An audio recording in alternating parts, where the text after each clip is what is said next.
What is up, YouTube? That's here, and today I'm doing something I haven't really done in a couple years. This is going to be Pokemon Showdown replay analysis, specifically looking at VGC 2018 here. What we're going to be doing is we're going to be looking at a bunch of replays I have, and I'm going to be showing you guys why I make the moves that I make, and hopefully this will help the newer players learn more about VGC. Hopefully you guys will just enjoy some good games. And another thing is this will show you guys how to play against certain teams and as well as use certain teams. So for the first team we're going to be using today, this is a team I got emailed by some guy. I don't really remember his name, or it wasn't a name I had heard of, but he just sent me this team, sent me a paste bin, asked me a bunch of questions about how he could make it better, and I helped him make it the way he wanted to build it, but this is the way I want to build it. So the team is going to be Aegislash, Landorus, Tapu Fini, Zapdos, Mega Venusaur, and Incineroar. And what I really liked about this team is that it's similar to what you would almost call the AFK core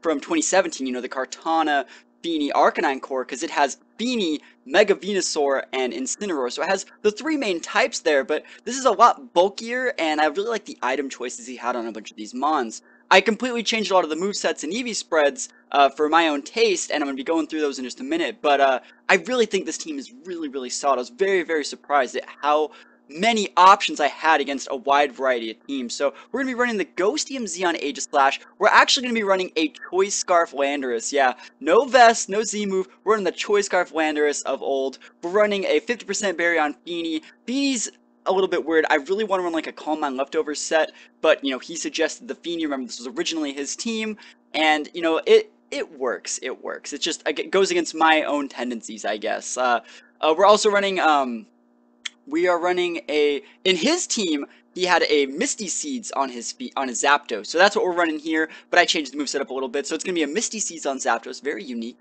We're going to be running Mega Venusaur, and the Pokemon that really makes this team special and different is the Incineroar. When you think of Incineroar, you're like, oh, maybe it has Z-move, maybe it has like a berry, maybe it has something like that.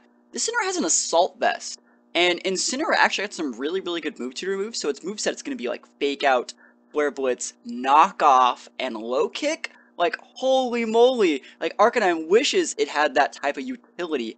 I mean, I know Arcanine gets close combat and Intimidate, but people don't expect that level of, like, wide variety of move coverage on an Incineroar. So, I think this team is really cool. I've dolled on long enough. What we're going to be doing here is we're going to be playing the replays, and I'm going to be saying, for pretty much every single turn, why I'm making the moves that I'm making, and, you know, when my opponent reads me, you're going to be able to see how I let them read me and stuff like that. So we're leading up against this team. I know he has a Pikachu, but other than that, it's incredibly standard. We see a Amoonguss, Landorus, Charizard. We almost have to assume potential Charizard X there because he's pairing it with the T-Tar. We see Crest, T-Tar, and Pikachu. So first thing I like to do when I look at the team, and I like to see what are the common items I can see, and the most obvious items you could potentially see are Mega Stones. So he has two potential Megas, and it's a very good chance that he is going Charizard X here, so he has potential for Charizard X or Y and Mega T-Tar. After that, things I like to look for are, you know, unique sashes, maybe scarves, assault vests, you know, very popular items. So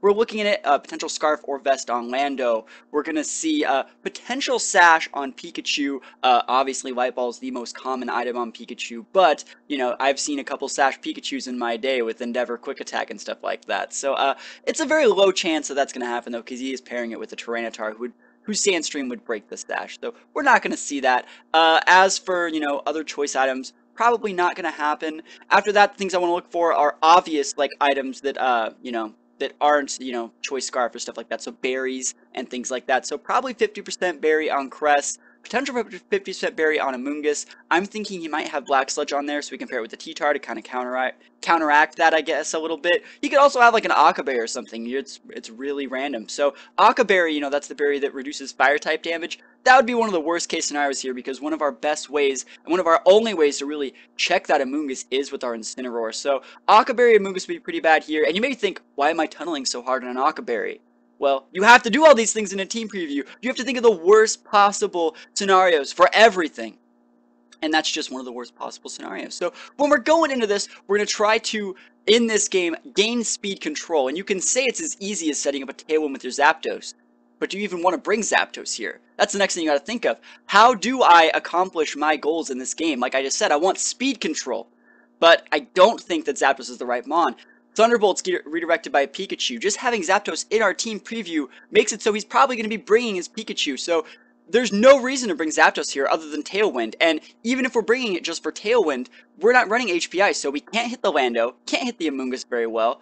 Against Charizard, I guess that's okay, but we have single target Thunderbolts, so Pikachu can get we can redirect that with Pikachu. And also, Tailwind isn't as surefire as you would really think it would be. So if I set up a Tailwind and he triggers me with Crest, that's bad. If I set up a Tailwind with Zapdos and he sets up a Tailwind with Charizard, that's bad. I'm still behind. Most of my Pokemon are on the bulkier side. So what we're going to be doing for speed control here is we're going to not bring Zapdos. I do think Zapdos is a great bomb right now, but obviously against this team it just doesn't work. We're going to be bringing Tapu Fini, and you may think Tapu Fini doesn't have speed control, but it does have speed control. Tapu Fini gets Icy Wind as a move tutor move in this gen, and I use Icy Wind so much. That's one of the best things about this Fini moveset. What is it? The Icy Wind is actually replacing the Calm Mind on what would be a Leftovers Calm Mind set, so I really like that addition to Fini. So good. So we're going to be going Fini. Obviously, our lead's going to be Tapu Fini. Tapu Fini's good against Landorus. It's decent against Charizard. Against Crest, I would say that's even, I guess. Maybe I have a little bit of an advantage depending on the Crest moveset.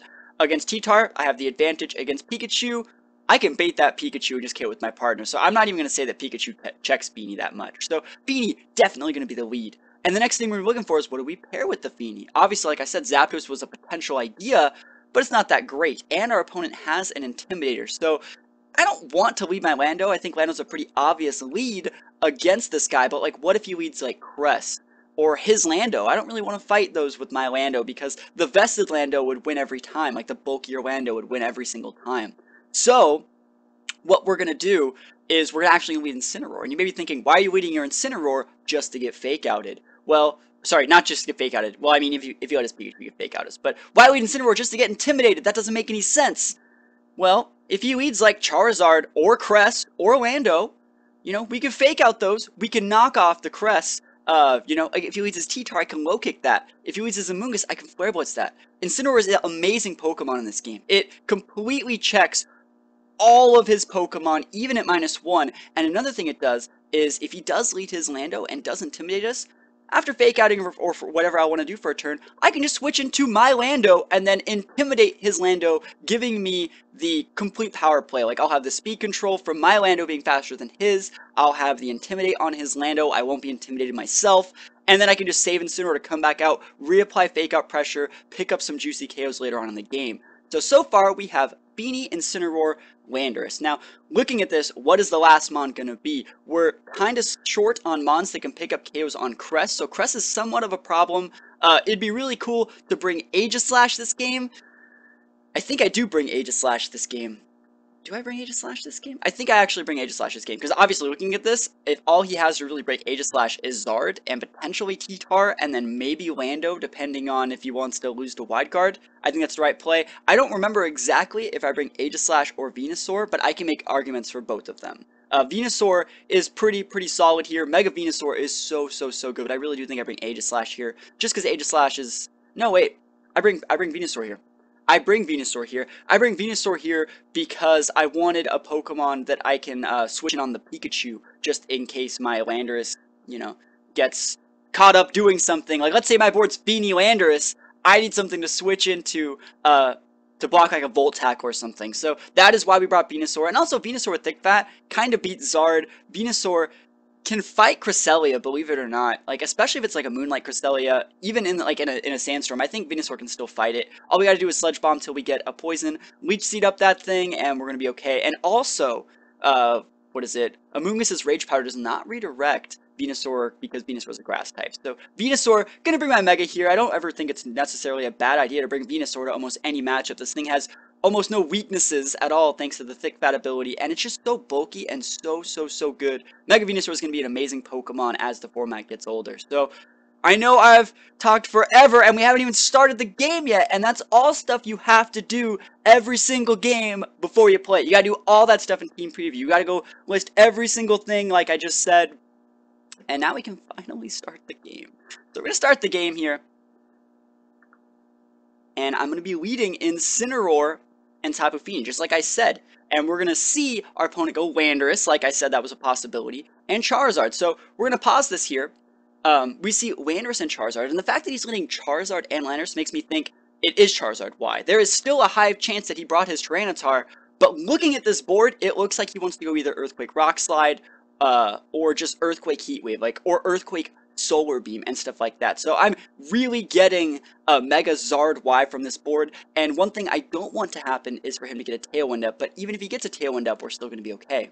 So we're going to activate our Misty Surge, doesn't really matter, and if it was Zard X, I guess it would matter. But we're going to hard switch in our Landorus here, and we're going to double Intimidate those guys out. I'm not even fake outing first turn, I'm just hard switching in to block the potential fighting type attack. Like, if you wanted to go for just a hard superpower onto my Incineroar, remember I am a dark fire type, so I take huge damage from fighting type attacks. So what we're going to do is we're going to switch in our Landorus here to block a fighting attack, and if he wants to nuke my Feeny, I want to say this, I did take a little bit of a risk this turn. If he wanted to Solar Beam and Earthquake to KO my Tapu Fini, we would have sent out Incineroar, and look how much of an advantage we'd have had. If we would have lost Feeny, we could have sent out Incineroar, fake outed his Lando if we wanted to, and Rock Slide his Charizard, or we could have done a couple more things like that. We would have completely regained control, because most of his mons, if you look at it, can't really switch in on like Rock Slide, Flare Blitz damage, so especially in the sun. So we're going to see him go Zard Y, pretty obvious at this point, and he goes for a Focus Blast, a fighting type attack, just like I said on my Incineroar and the Earthquake. So he's softening up my Feeny. We're actually pretty bulky, and it's at this point in the game that you're going to see me go for, I guess my Feedy's going last. I'm going to go for an Icy Wind. Remember, the thing we wanted to do was gauge speed control, and so we put up the Icy Wind Feeny, and another thing that we can actually see is that his Landorus was slower than his Zard. So you saw that I Icy Winded just in case he was actually a Scarf Lando, so I wouldn't have to be speed tying or, you know, even be just slower, because this Lando has a very unique EV spread. I wouldn't have to mess with speed with my Lando versus his Lando. I know that my Lando's faster 100% because I'm Scarfed and he is slower. So good thing for us he didn't Tailwind. Even if he went for the Solar Beam, I actually might have just lived it, because after the Intimidate, his Earthquake did almost nothing to my Tapu Fini. So we're looking really, really good right here. We threaten KO on Zard this turn. We actually threaten KO on both of these mons, believe it or not. Like, Rock Slide would do a good damage to his Lando, and then I could use another Icy Wind. He doesn't even know anything about my set. I could start setting up. I could use a Moonblast. There's a bunch of other things I can do here. But what I want to say here is I have complete control of the game. Now I have him where I want him. Now we're actually going to start making plays. So we're going to talk about what is the one thing that would lose me the game here. Think about it. What could lose me the game? We see that he's using Vested Lando, and he's rather bulky for a Vested Lando, I would say. That's still pretty bulky, because this Beanie isn't really all that weak. So something that could happen here, we've already switched in to block his fighting type attack, and remember, Landorus and Incineroar completely cover each other when it comes to weaknesses. I'm going to showcase that right here. So one thing he's doing is he's going to switch in his Amoonguss, because he does not want to eat Rock Slide. And you know what? That is a safe assumption. Obviously, you're not just going to fodder your Zard to Rock Slide, and I know that he's going to switch his Zard. And I looked at what he could have in the back, I'm like, well, the best Pokemon to switch in here would be Amoonguss if he had it. He wouldn't switch in Pikachu. If he had Crest, he would have led with it. And if he switches in T-Tar, I still have Tapu Fini, and I'm switching into Pokemon that can check T-Tar after this play. We're going to make an amazing play this turn.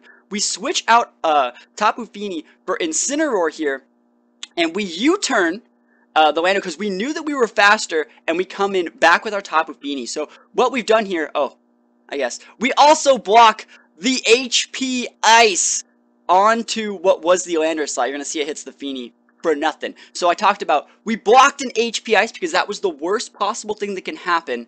And we pretty much double switched here, and completely, we still have field control. All we did was U-turn, and we have complete advantage. And I can still switch something back out for Landorus to get a second Intimidate up onto his Landorus. And so I think I'm super, super solid right now. Like, I can Flare Blitz that Amoonguss. I can actually probably, because I have the Icy Wind, I could technically go for like a knockoff or a Flare Blitz onto his Landorus if I wanted. Fini's looking pretty, and even if he wants to go for like Sludge Bombs or something like that, Tapu Fini is going to be fine. So we have complete control right now, and we're just going to flex it. So we're going to fake out the Landorus, because I don't know 100% how bulky is. This 100% confirms the vest instead of like a potential Z-move Landorus. And we're going to let him do whatever he wants. Remember, there's a Misty Terrain. He can't Spore me. I'll just eat the Sludge Bomb, and I'll see that his Amoonguss is heavily invested in offensive stats. And I guess I'll talk about something else. what happened that turn was, the reason why Feeney took that big damage from Sludge Bomb and the reason why we attacked his Lando was I really thought he was going to switch out his Amoonguss or just protect with it because, like I said, it couldn't Spore because of the Misty Terrain, and it doesn't just want to eat a Flare Blitz, and that also makes me kind of think maybe it is Occa Berry. So this turn, I will not make that mistake, I don't think. So we're going to go for another Icy Wind because I knew he was switching on his Landers. That would have picked up the KO on the Landers. It also broke potential Sash on what would be Amoonguss. Picks up the KO on Amoonguss here. And now he has somewhat stabilized, right? He's somewhat stabilized. But he decides to send Pikachu out instead of Landers. And I was very surprised to see that. So what we're going to do here is we're going to protect with Tapu Fini. And he's going to go for the Fake Out. And even if he went for, like, he's going to go for the Solar Beam on Fini, right? He's going to go for the Solar Beam on Fini. But let's say he went for the Focus Blast again on my Incineroar. Well, then I just would have sent out my Landorus again and went for, like, Fake Out. Not Fake Out, sorry. I just would have went for either Rock Slide or Knockoffs or U-Turns or what have you. So I put myself in a situation where I was a little bit behind. I'm not going to lie. He has Fake Out. He has somewhat Speed Control. And I don't really know if I can handle just all-out attacking. I decided to fodder the least useful Pokemon, potentially, which was Incineroar, and he still didn't take the bait. So Incineroar gets to live another day, but I was completely fine because I have Mega Venusaur and Landorus in the back. So Incineroar is going to flinch, we block a Solar Beam, and right here, this is why we did bring the Venusaur. We know that he's going to be switching out, right? We know that that Landorus, or that the Charizard's most likely switching out, so we switch in Venusaur. Like, we know this. We know that he's going to switch out. Sure, he could have Heat Waved me, but there, actually, go back last turn. Alright, we blocked the Solar Beam. We blocked that Solar Beam, right? We take the Fake Out, we block the Solar Beam, and it's not like, you're probably thinking, why would you switch out? What if he Heat Waved? Would he really have Heat Waved?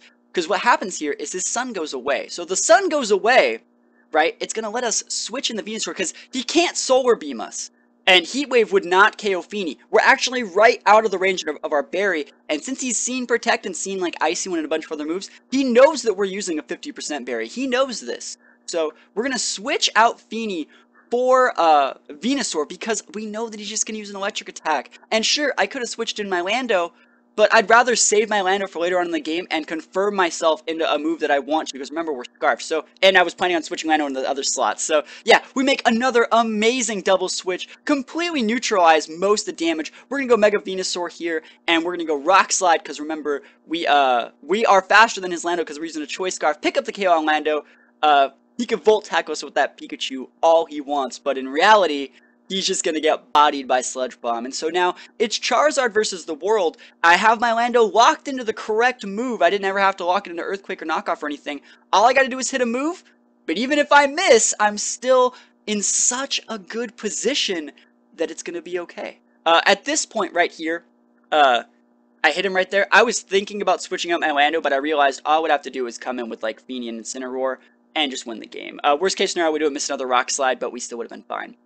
So, we won that game, and I know it took a really, really long time to talk about all the things that had to get talked about in that game, but it's actually really important. Like, all those things are the reason that, those are the things that separate VGC from the other formats. And I'm not trying to say that VGC is more competitive than the other formats, but those are the things that make this format different, special, and unique. All those little things, all the little reads you can see. Like, we had our opponent wrapped around our finger the whole game. And hopefully, you know, you guys liked that. Hopefully, you guys saw some of those plays for yourself. So, I know I've been going for a pretty long time, but we're going to go into one more replay. And these aren't any special replays. Literally, like, this game right here that you're seeing, this was the first game I played with this team. I put the EV spreads in, I tweaked it to my play style once I got the pace spin, and I'm like, okay, this is the first game. That was the very first game that I played, was this. And it's pretty good. So we're gonna go to the second game. You can see them right here. These are the games. Like, I played these like 2 days ago. I was just at a Starbucks, and I'm like, I'm gonna test this guy's team. So this is the second game. Alright, we're gonna see Cress, Amoonguss, Snorlax, Landorus, Fini, Volcarona. So he has his own kind of Landorus, Fini, fire type core. He also has an Amoonguss, which is similar to Venusaur. Really, I'm not kidding, guys. Venusaur is gonna be amazing. So the first thing we want to do we see any Megas? No. Do we see any weird potential choice items? Or, you know, potentially like Assault Vest, or items that completely change the course of the game, any sashes, stuff like that. We see potential Vest on Lando. I always respect the option for Vested Feeny. I like running Sash on Volcarona, but I know nowadays that's not really common, especially on this team. Like I just said, Sash on Volcarona is somewhat common, but looking at the team, this is somewhat of like a bulky team, like a bulky Trick Room team. I really doubt that, you know, Sash Volcarona is going to be on this team, because that's the Volcarona you use when you want to set up your Tailwind, because you're like, I need the Tailwind, and this team does not need the Tailwind. There's most likely a 50% barrier on this team, if I had to guess the item on the Volcarona. So I'm going to guess that's a 50% berry. I'm going to guess it's a 50% berry on the Feeny. I'm going to guess that's a 50% berry on the Snorlax. I'm going to guess there's probably one on the Cresselia too, and I'm going to guess there's a Black Sludge onto that Amoonguss, because this Amoonguss doesn't scream Aqua Berry like the last one did. Because like the last one, it totally did scream Aqua Berry. Aqua Berry Amoonguss is good. If you guys don't believe me, try it out for yourself. So this is what we're going to do here. I'm trying to remember exactly what I do against this guy, because it's been a couple days since I played this game. But let's just look at it. Let's see if I even can play the game myself correctly. This guy has a Trick Room team. There's a high chance that he's going to try to set up Belly Drum with Snorlax and Trick Room. So what I want to do is either stop that Trick Room, or stop the Snorlax, or get a scenario up to where the Trick Room gets up, but he doesn't really have the correct board to capitalize on it. Like, even if he gets Snorlax up with Belly Drum, I still think I can get a situation to where I've stopped the Trick Room long enough to where I can come with a Pokemon and just KO it. So what he's going to try to do, I think, is set up some sort of speed control through the use of Icy Wind, Tailwind, or Trick Room, set up the Snorlax, and then potentially try to grind me out. Now, I don't think this is an AoE Snorlax. I think he's probably a single target. He does have a couple Flying type or Levitate users, so he could go for Earthquakes or Rock Slides, but, you know, that's very, very niche. And I'm willing to take that risk going into this team preview. So what we're going to probably be trying to do is, looking at this, I really think that Aegislash is amazing here. Aegislash is how I stop the Trick Room. Aegislash, remember, this is packing the Z move, Ghostium Z. We can destroy that crest. The only thing we really have to watch out for is a Snorlax switching in to block our Z move. But like I said, he wants to go Snorlax to stop, or he wants to set up Snorlax. So there's a high chance of him going Cresselia Snorlax. That's probably the lead that he's going to go for. So what we're going to do is we're going to go Aegislash, and I believe I go Incineroar. Because Incineroar, like I said, is really good against the Amoonguss. It's good against Volk. It can work against Feeny. It has that Fake Out. It's the safest Pokemon I have to lead with. And worst case scenario, we just switch it if something becomes a problem. So we're going to start this game off. And I do go Incineroar Aegislash. Cool, I remembered. So looking at the board, the worst case scenario of him switching out his crest to switch in Snorlax to block our Z move, that can't happen. Now, he could go for Ally Switch Belly Drum. That is definitely a possibility. Something I probably should have respected more, but we're just going to go for the Fake Out on this slot. I guess I did actually respect it. So look what I do. I go for the Fake Out on the Crest slot and the Never Ending Nightmare. And that is going to pick up the KO. It doesn't need to crit. It didn't crit or anything. But we pick up the KO on Crest, and you're wondering, you didn't even have to Fake Out. You could have attacked the Snorlax that turn. But I did respect the Ally Switch a little bit, and I Fake Outed. Actually, that wouldn't have worked, because Ally Switch is +2 priority, Fake Out's +3. So that's a misplay. I was trying to Fake Out if he Ally Switched, and I would Fake Out what would be Snorlax on the Cresselia side. Like, if Snorlax Ally Switched, I thought my Fake Out would go into it, but that is a misplay because Ally Switch goes after Fake Out. So, I did not have to Fake Out. I could have made a more optimal turn. And, you know, looking at the game like this is why you look at your replays. You see, like, oh man, I completely could have got away with something else. And we still pick up the crest, though. Trick Room avoided. And we're just going to let him get his Belly Drum off. So he gets his Belly Drum off. He's going to proc his Berry. And it's really not the end of the world. He's going to send this Amoonguss out here. Now look at this play. Now, what would you do if in this situation? What would he do? What does he want to do? He has his Snorlax up, but he's down his crest. And he's shown that he has Amoonguss and Snorlax. So that means his last Pokemon has to be like a heavy damage mon. Like, Landorus wouldn't cut it here. Landorus would not get you the game here. So we can, right off the bat, seeing by the 3 mons that we've seen, we can take Landorus off of the game. He does not have Landorus. The chance that he has Feeny while bringing his Amoonguss are very low. They're very low. So I'm thinking, it's Volk. He has Volk in the back. So all I gotta do is create a scenario to where I can use my Landorus to check his Volk whenever possible, while still not automatically losing to Snorlax. And so I'm looking at this board here, and I'm thinking there's no way he just goes for the safe Rage Powder. He's gonna force me to hit that Amoonguss with my Aegislash, or sorry, with my Incineroar if I want to hit it. So what we're gonna do is we're actually gonna nuke the Snorlax here, and we're gonna try and pick up a KO on Snorlax. Remember, this is the second game I played with this team. I do not know how much damage I'm supposed to be dealing here, and there's a high chance he actually just goes for a Cycle and a Spore. I'm really thinking he's going for the Spore, the greedy Spore, because he's behind with that Amoonguss on my Aegislash slot. So what we're gonna do is we're just gonna play the game. I go for a low kick. I did not know how much damage that would do. I've never used low kick on Incineroar. I'm pretty sure it's there for Tyranitar. That's decent damage to Snorlax, I would say. That's decent damage. I was hoping for a little bit more, but, you know, beggars can't be choosers. And we go for a Flash Cannon. You see, that's just me not knowing the calcs for this team. He's going to go for the return, but, you know, we also eat the Spore. That's completely fine. This is exactly what I'm going for. But look at this. Like, we got the board where we wanted it to be. His Snorlax did not recycle. He is well within range of getting KO'd by my Landorus. And another thing, like, the Volk, we know that it's Volk because it can't be Feeny. It really doesn't make sense for it to be Feeny, at least in my opinion, because Feeny would automatically, like, he would just lose to Zapdos and Venusaur and the rest of my team. Like, he needs something with offensive pressure because he brought 2 support Pokemon.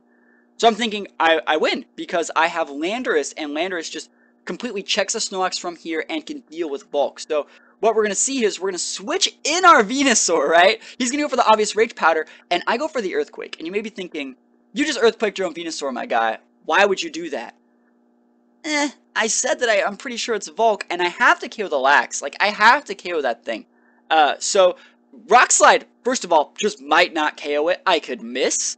Earthquake will KO it. Venusaur can take it. And like I said, I was pretty sure Amoonguss, I forced the Amoonguss to Rage Powder there. Otherwise, I would have just went for, like, you know, a U-turn or something like that. Actually, I'm completely okay with locking myself in an Earthquake here, because Earthquake is the second best move to lock yourself into. Obviously, if we assume that he has Volk, you want to lock yourself in a Rock Slide. But, you know, this totally works for me. So, we're going to KO the Lax, Raid Boss down, we have a 4-2 lead, and the Volcarona comes out. We know that's what it is, and we're going to switch here. You may be thinking, why am I switching? Because I don't want to just, yeah, that's why. So he went for the Protect Sleep play onto my Landers, and I needed to reset myself in a Rock Slide. So what we're going to do is we are going to Mega Evolve with Venusaur. He's going to start Quiver Dancing, and that is a little bit dangerous. We're going to go for a Leech Seed here, and you can see my Aegislash is going for the 3-turn sleep game, and we do see the Black Sludge on the Amoonguss. Alright, this is, I gotta catch up here. So what we've seen in the last few turns, Aegislash is trying to get woken up, where I think I get a 3-turn sleep with Aegislash in this game. His Volcarona is starting to set up, but remember, Venusaur has Thick Fat, so it cuts the damage from all Fire-type moves in half, so it's not really weak to Fire-type attacks anymore, so Venusaur is actually sitting pretty. As long as he doesn't set up super much with the Volcarona, to be fine. The Leech Seed did a pretty good job of telling him, hey, you can't sit up forever, you're on a little bit of a timer. So what we're going to do is we're going to protect him out. We're playing the pretty obvious game of he's going to attack us, we're going to protect every couple turns to get the maximum value off of Leech Seed. So we're gaining health back. We're trying to wake up with our Aegislash. This whole time I'm just like spamming attacks on that Volk, because if I take out the Volk or the Amoonguss, it's pretty much game. So I'm really happy that he's not Quiver Dancing more, because and that turn, you can see, he actually crit me and got the Fire Dance proc. I could have actually protected that turn, because that's like weaving it in between turns. I could have went for the Protect there, but I did not want him to go for the, what was it? I did not want him to go for a Quiver Dance on my Protect. So, I think I just attack. You're gonna see, I just Sludge Bomb him. So, I was hoping for the Poison. That's still pretty good damage, believe it or not. I think that's pretty good damage. So, at this point, you can see, I'm not doing too hot. I could Protect with the Venusaur again here. I could totally Protect with Venusaur again. I decided just to try to attack him. You know, I can't let him set up anymore. If he's only at +1, my Landorus is still going to be faster. Finally, I wake up, go for the Shadow Ball. It's not going to KO because he has the +1 special D, and he's going to 50% bury us. And I'm like, oh man, this is getting a little bit dicey. This is getting a little bit dicey, right? His Volk's pretty fast. All I got left is like Aegislash and Landorus, and he's pretty sure that I'm Scarf Landorus at this point. I think he's pretty sure that I'm Scarf Landorus because I switched it out when I didn't have to back then. So what we're gonna do is we're gonna send the Landorus back out here, and you may be thinking, what should we do here? I'm pretty sure Earthquake is the right play because Earthquake would KO the Volk. You could Wide Guard and do all the other things with Aegislash, but Earthquake also deals neutral damage to the Amoonguss, and I'm thinking that Amoonguss is weak Mungus doesn't matter. The way that we have to win this game is we have to get rid of the Volk. And what he's going to want to do, we're looking at it from my side, we're now going to look at his side. How does he win the game? He knows we have to take out his Volk too. He knows just as much as we do. So what he's going to do is he's going to do the exact same thing that he did like 5 turns ago. He's going to go for the Protect with his Volk, and he's going to try and spore my Landers. And we're doing the only play that can get us out of this. So we're locking ourselves into Rock Slide. We're going for a Shadow Ball. We're trying to nuke the Amoonguss because I was fishing for crits. I didn't need him, but we got that juicy flinch. We got the flinch on the Amoonguss, and you may think, hacks. You only won because of hacks. I put myself in a situation where that was my out. Of course, I would rather not have won that way, but you know, I did all the right moves to win the game. And to be honest, the only reason I even got put in that situation was because he crit me with the Fiery Dance. In my opinion, it really sped up the whole stalling out of the Volcarona. I would say the biggest mistake I made that game, I made 3 mistakes. I went for the fake out thinking ally switch work like that. That's a minor mistake. It didn't really cost me anything. I went for the hard nuke with Incineroar and Aegislash into the Snorlax thinking I could potentially get a KO, but I didn't, and that's me being, you know, not fully caught up with how much damage my Pokemon should be doing. You should never be just using moves and hoping they do stuff. Like, you should always know within 5 or 10% how much your moves are going to do. You should always have a good example, and if you don't, you gotta go hit your calcs. That's pretty much it. So that was me just fishing. That's bad. And then the other one was going for the KO with Aegislash, and that's not fishing as much as like that's not. I don't think that's bad. But I tried to KO his Volk and I procced the 50% barrier. That was definitely not optimal. I could have just not done that. You know, I could have just hit the Amoonguss. And if I actually would have hit the Amoonguss, I wouldn't have actually had to rely on the flinch because the Amoonguss would have like a little bit more damage than it has right now. Like if I Shadow Balled that guy that turn instead of Shadow Balling the Volk, because he already has a special D-drop, we would have, yeah, we would have not even had to rely on the flinch. We would have just KO'd it that turn, and then we would have been able to Rock Slide the Volk this turn. So overall, I think it's a pretty good game. We did everything that we needed to do. We stopped the Trick Room. We foddered one of our Mons, but what we did was we managed to get into a board state to where Snorlax could not take us out, and another good thing we did is we accurately assessed what 4 Mons he was bringing. That was the biggest important thing, based off the things he showed us at the start of the game, and based off the strengths and weaknesses of our team. That's one thing that I think a lot of new players don't really get. What you need to do is you need to know what 4 they have, and you may think, well, how am I supposed to know what 4 they bring? By the 6 you have. Your 6 influence their 4 that they bring every time. What you can do is you can start making your team weak to things on purpose in an attempt to, you know, influence their playstyle. Like, our Zapdos, we have not brought Zapdos yet, but every single person brings a Amoonguss, because the Amoonguss beats the Zapdos, and yeah, that's pretty much it. Like, we know this. I mean, it's something that I don't know, I'm probably just used to it, but you guys are going to have to get used to it yourselves through playing a bunch of games. Start messing around with it. Like, start bringing a bunch of things that are weak to rock, and you will bait out their rock users, their Rock Slide users, their Stone Edge users. You will bait those out, and then you just don't bring those Pokemon that game. You know, like let's say our team, instead of having a Landorus, let's just say for example, we had like a Charizard. So we can have like Charizard. So that completely changes the dynamic of our team from not being a Mega Venusaur anymore to being like Charizard Y. If we had Charizard Y and Zapdos, we would see Landorus every single time at the start of the game. No ifs, ands, or buts. So all we would have to do is make one of the other Pokemon on our team one that gimmick checks the Landorus, because we know that it's there. We know that it's there. So just think about stuff like that, you know. That's a pretty extreme example, but you know, you can always do little things like that. Like, you can always create your team to make it look like it's weak to something, to bait out your opponent into bringing something to where you can KO it. So I know it's a little bit of a tangent. This whole video is a tangent, but hopefully you guys watched it. Hopefully you guys liked it. Let me know in the comments below if you guys want to see more videos like this, because I like making videos like this. I mean, these 2 replays were nothing special, but I feel that I have a lot of info that you guys might want to pick up on, and yeah. Thank you guys for watching. Hope you guys enjoyed it, and I'll see you guys next time. Peace out.